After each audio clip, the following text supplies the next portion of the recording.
Halo guys, kali ini gue akan review satu lagi mainan Transformer. Ini dari Transformer Rise of the Beast ya.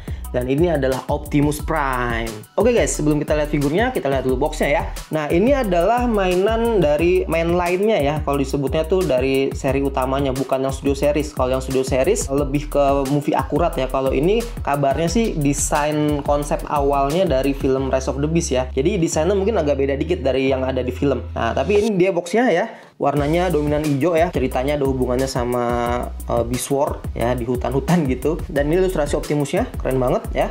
Di sini nggak dapat backdrop seperti studio series, tapi ada kayak desain-desain binatang gitu ya. Ini ada si Rhinox nih. Nah, terus di sini ada tulisan Transformer, Optimus Prime, Transformer Rise of the Beast. Dan ini buat 6 tahun plus ya. Jadi buat anak-anak umur 6 tahun ya, ini masih bisa karena mungkin versi transformasinya nggak begitu rumit. Kalau yang studio series tahu gue itu 8 tahun ke atas ya. Jadi udah agak advance dikit gitu ya. Nah, ini yang versi mainline-nya bukan studio series. Nah, ini adalah Voyager class ya. Nah, Voyager class dari mainline ini sebenarnya harusnya harganya itu lebih murah dibanding yang studio series ya. Tapi di Indonesia harganya dijual sama ya. Studio series Voyager sama yang mainline Voyager harganya sama-sama sekitar 800-an kalau di Kid Station. Tapi kemarin gue beli ini itu lagi diskon ya, beli 3 diskon 30%. Jadi jatuhnya mungkin ini harganya sekitar 500 ribuan lah.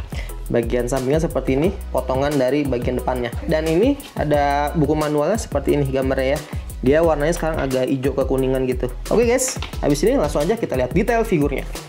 Ini dia guys, figurnya dalam mode robot. Oke, kita lihat dulu ya. Pertama kita dapat aksesoris satu, senjata Ion Blasternya bisa kita pasang di sini. Ini detail Ion Blasternya seperti ini. Orang bilang ini kekecilan ya, dan emang kayaknya sih kekecilan kalau dibandingin Ion Blaster Optimus yang lain ya. Tapi kalau dilihat sih ya masih oke-oke aja sih senjatanya ya. Nggak kecil-kecil banget, masih tetap kayak senjata rifle dan masih enak sih proporsinya ya. Tapi kalau kalian mau masukin senjata yang lain yang lebih gede di sini, ini packnya kan sama-sama 5 mm ya, jadi sah-sah aja. Apalagi kalau kalian punya mainan studio series yang lama tuh ya, yang dari film Bumblebee, senjatanya lebih gede, bisa kalian pasang di sini. Nah, kita lihat detail robotnya. Pertama headscarpnya guys, headscarpnya dia pakai light piping harusnya, tapi matanya dicat ya. Gue nggak tahu kenapa nih. Ini di sini plastik transparan nih, harusnya light piping di sini, tapi kayaknya malah dicat, jadi nggak bisa ada cahaya yang masuk di situ. Dadanya sini ya, oh kalian lihat guys, proporsi badannya tuh udah keren banget sih. Moldnya studio series yang versi film Bumblebee, dadanya tuh gede banget, Optimusnya tuh kelihatan gendut ya. Kalau ini, wow, ini udah atletis banget badannya ya, udah oke nih. Optimusnya rajin nge-gym nih sekarang ya. Oke, ini bagian dadanya seperti ini. Dadanya ini bisa, kalau kalian mau bisa dirapetin gini ya, untuk jadi mode mobil. Tapi bisa kalian buka juga kayak gini, kayak gini, kayak gini. Hati-hati guys, gampang copot karena cuman pakai ini doang, friction joint. Keren juga sih ya, bisa jadi gimmick ya. Terus bagian perutnya di sini kalian lihat detail-detailnya ya. Kalau kalian cat lagi nih keren banget ya. Bagian tangannya di sini logo Autobotnya. Plastiknya sih ya standar lah ini ya. Nggak begitu jelek juga sih. Bukan plastik kerupuk juga gitu. Terus bagian tangannya di sini ada kibelnya ya. Ada kibel-kibelnya gini. Tadinya gue pikir ya sebelum gue pegang langsung ini kelihatan jelek banget. Tapi setelah gue pegang ini jadi keren guys ya. Jadi kayaknya ada kesamaan desain gitu ya, di sini ada, sini ada, di sini ada. Jadi no problem ya, emang desainnya begini. Gua nganggep ini bukan kibel lagi sekarang. Dan kalau kalian bilang ini nggak sama kayak di movie-nya ya, kalian tungguin yang studio series 102 ya, yang bentar lagi mungkin masuk Indonesia, yang dari Buzzworthy Bumblebee ya. Harganya juga mungkin lebih mahal dan ukuran juga lebih gede. Nah, masalah ukuran dia ini ukurannya kurang lebih 15 cm ya. Kalau kalian bandingin sama versi Voyager lain, ini yang Voyager dari mainline ya segini guys. Ya, jadi emang kecil ya. Orang-orang pada ilfil sama ini karena ini ukurannya kecil. Coba kalau ukurannya agak gede aja ya dibikin sama Hasbro, gue rasa akan lebih laku ya. Ini sayangnya ukurannya kecil dan harganya mahal. Jadi ya gimana ya, dibandingin sama yang lain gitu kayak kerasa rugi aja gitu. Jadi orang-orang mending nungguin studio seriesnya aja langsung. Dan ini skala perbandingannya sama figur-figur Rise of the Beast yang lain. Jadi emang Optimus ini kelihatan lebih kecil kalau dibandingin sama studio series ya, studio series Battle Trap sama studio series Cheetor. Ya, nanti gue akan review nih yang mainan-mainan mainline-nya ini ya, karena bener-bener di luar ekspektasi gue. Figur-figur ini nih, mainan-mainline-nya Rise of the Beast yang desainnya nggak muncul di filmnya, itu ternyata bagus-bagus guys ya. Oke, nanti stay tune ya, mudah-mudahan gue sempat review nanti. Oke, lanjut lagi ke detail kakinya ya. Kakinya seperti ini guys. Nice ya.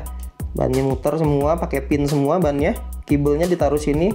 Kibel manajemennya cukup keren, dan kopong dikit nggak apa-apa lah. Salah satu kelebihannya figur ini ya, yang paling keren menurut gua adalah artikulasinya gokil men. Pertama kepala mungkin agak terbatas karena dia cuma bisa nengok kiri kanan, join-joinnya semuanya solid tuh. Tapi dia nggak bisa nunduk ke atas ke bawah, kurang dikit aja di kepala doang nih. Selebihnya nih kita lihat ya, artikulasinya tangan muter, ini bisa ke sini langsung, masih enak ya, ininya nggak ikut ngangkat.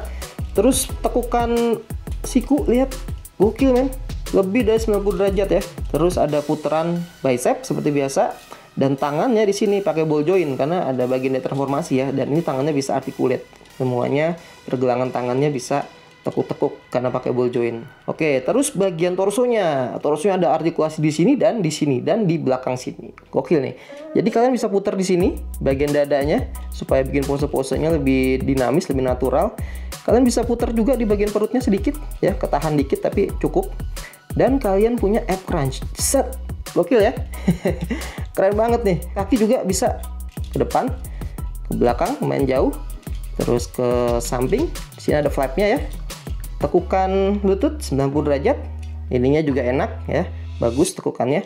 Ankle ke depan ke belakang seperti ini. Bisa ke samping. Bagus banget ya, tapi nggak ada toe bandnya di sini. Terus ada thigh rotationnya seperti biasa. Figur ini kalian kalau udah main-mainin pasti betah nih, bisa pose-pose, dan karena proporsinya bagus jadi kelihatan ganteng aja gitu ya. Oke guys, habis ini langsung aja kita rubah ke mode mobil, dan seperti biasa videonya nanti gue bikin terpisah ya, supaya kalian bisa lihat lebih detail proses transformasinya. Dan ini dia guys, mode mobilnya Optimus Prime. Ini truknya lucu banget ya. Agak pendek gitu belakangnya. Bagian depannya sih keren ya. Banyak ininya, grillnya ya, dicat-cat di sini. Ininya juga warna biru, ada kaca spionnya. Bagian atasnya juga rapi. Bagian belakangnya cukup rapi ya, bolong dikit, ada siripnya begini nggak masalah. Tapi yang bikin lucu ini agak pendek banget sih menurut gue ya. Semua bannya muter, ada pinnya, jadi ini lancar banget. Oke, kita lihat detailnya dulu. Logo Autobot samping sini ya. Jadi masih ada kelihatan tangannya, jadi ada logo Autobotnya juga di mode robot dan di mode mobil ya. Senjatanya bisa kita pasang di sini. Ini ada lubangnya dan ada packnya di sini ya. Jadi bisa dipasangnya ke arah hadap sana. Cukup simple, cukup enak, fun banget dimainin bolak-balik ya. Kalau kalian nggak sayang sama mainannya gitu ya, kalian bisa transform ini bolak-balik. Tap-tapnya ya lumayan lah. Toleransinya agak keras di bagian dalam situ tadi, harus ditekan banget. Ya, jadi emang udah didesain supaya anak umur 6 tahun juga bisa mainin gitu ya. Dan transformasinya ya nggak terlalu susah sih. Jadi ini mainan yang fun banget, dan mode truknya juga cukup good looking ya. Kalau kita ukur ya, panjangnya cuma sekitar 11 cm ya, 11 cm setengah lah. Dan kalau kalian nanya ini kompatibel apa enggak sama trailernya versi Uprise, tag-nya sih bisa, tapi dia agak naik ya. Ininya agak naik dikit, jadi ketinggian di sini. Kalau kalian mau, kalian bisa sedikit potong di sini ya. Tapi sayang sih kalau dipotong ya. Jadi ini ada sedikit jedanya di situ. Kalau kalian mau dipotong sedikit, mungkin dia bisa lebih rapet. Ya, jadi agak kurang kompatibel lah. Jadi kalian bisa kalau buat foto doang masih begini masih oke lah. Oke guys, segitu dulu review gua untuk Transformer Optimus Prime dari Rise of the Beasts. Walaupun dia nggak terlalu movie akurat, tapi Hasbro bikin ini emang bukan buat akurasinya ya. Karena yang versi movie akurat, Hasbro udah ngeluarin yang Studio Series. Tapi tetap aja ini figur yang bagus menurut gua ya. Cuma ukurannya aja sih yang terlalu kecil. Dan emang setelah gue perhatiin ya, yang keluaran versi mainline-nya itu, yang bukan Studio Series, itu yang tadi gue pikir ya gue anggap sebelah mata lah ya, karena gue pikir emang cuman buat versi murahnya gitu. Tapi ternyata ada nilai sendirinya juga guys. Jadi yang versi Studio Series sama yang mainline ini gue rasa semuanya layak banget buat dikoleksi. Ya tapi tergantung budget kalian ya. Kalau emang kalian budgetnya cukup untuk satu series aja, ya gue lebih rekomendasiin kalian kumpulin yang Studio Series aja ya, karena dia lebih movie akurat dan gue rasa jauh lebih worth it ya. Karena di Indonesia figur mainline ini harganya sama kayak Studio Series ya. Jadi ya nggak tahu deh. Kalau kalian nemu figur yang dari mainline ini dengan harga diskon, gue rasa worth it sih kalau kalian bisa beli ya. Kemarin aja gue beli ini karena emang lagi diskon aja, walaupun tetap harus beli 3 ya.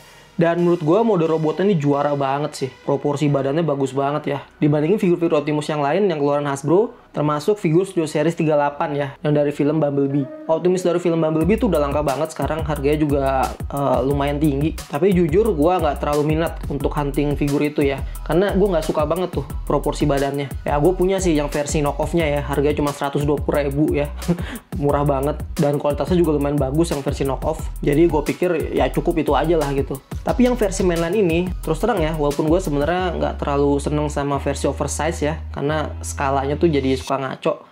Gue pengen sih ini dibikin oversize dikit, terus di-improve beberapa bagian yang perlu di-improve ya, supaya lebih clean aja gitu. Karena base figurnya udah bagus banget kalau menurut gue. Ditambah dia artikulasi dan pose-posenya juga juara banget. Oke guys, mungkin segitu dulu review dari gue. Mudah-mudahan kalian suka dengan videonya ya. Jangan lupa buat subscribe, karena gue akan review lagi beberapa figur Transformer dari koleksi gue yang lain. Thank you guys, see you on my next video. Bye-bye guys.